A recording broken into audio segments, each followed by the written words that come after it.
Assalamualaikum. Cik, Assalamualaikum. Minta maaf ganggu. Saya nak minta tolong sikit. Nama saya Syahri. Saya tadi parking kereta, lepas tu cek tengok cash tak ada. Kad pula tak boleh pakai sebab kad tu kena magnet tu. Saya nak tanya cik, kalau kata saya nak pinjam RM10 dulu boleh tak untuk bayar kereta je? Lepas tu saya bayar balik nanti. Boleh ke? Boleh Kalau pakai e-wallet boleh, nak pakai cash pun boleh. Minta maaf sangat, malu saya ni. Nak balik ke ni? Oh ya ke? Okey, terima kasih banyak-banyak. Nama apa cik? Ina saja. Dina? Ina. Puan? Gila.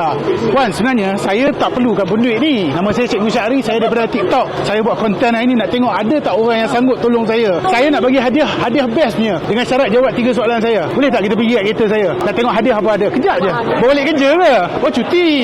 Oh, kejayaan. Saya nak tanya sikit lah. Kenapa tergerak hati nak tolong saya tu? Saya dah tengok TikTok dalam tu. TikTok tu apa? Saya ke? Tak, orang lain. Orang lain. Saya ni baru je, tu yang nak tahu kan. Okey. Ni barang-barang yang dah sedia nak bagi kalau dapat jual soalan betul. Semua ni belian. 1 karat saya pun pakai.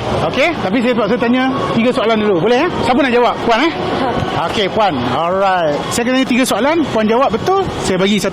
Soalan pertama. Kalau live saya tu apa selalu saya bagi? Hadiah apa? Hadiah apa tu agak-agak? Berkaitan dengan ni lah. Kaitan dengan belian ni? Betul. Memang saya akan bagi cincin belian. Oh, Alhamdulillah. Alhamdulillah. Soalan ni soalan yang paling orang kata apa? Menjiwakan kita lah kan, orang Malaysia ni. Siapa Perdana Menteri yang keempat? Mahathir. Tun Mahathir. Yang keempat Tun Mahathir InsyaAllah saja Tun Mahathir. Betul. Nasib baik betul. Saya nak hadiahkan kat Puan. Pilihlah mana-mana satu nak ambil. Ini bukan benda murah ni Puan. Ni. Pilih lah. Tak apa, saya tak kisah. Ambil je. Pilih yang mana satu menjadi idaman kalbu. Saya ambil ini. Boleh? Ambil. Tahniah Puan, cantik. Alright Puan, memandangkan Puan dah dapat hadiah, Puan dah jawab dengan betul. Boleh tak saya nak minta jasa baik, kalau tak keberatan Puan follow saya di TikTok? Puan ada TikTok? Tak ada, tapi kakak saya. Mana kakak tadi tu? Panggil dia man. Boleh follow TikTok saya ke? Support lah saya sikit kan. Biasalah orang tutur layan TikTok ni. Saya baru ada 300 orang yang follow saya. Okey, ni saya.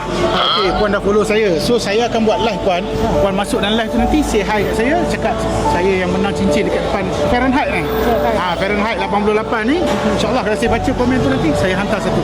InsyaAllah. Okey Puan, terima kasih balik dan saya refund balik. Tak apalah. Tak nak. Saya tak perlukan pun. Terima kasih Puan atas kebaikan Puan.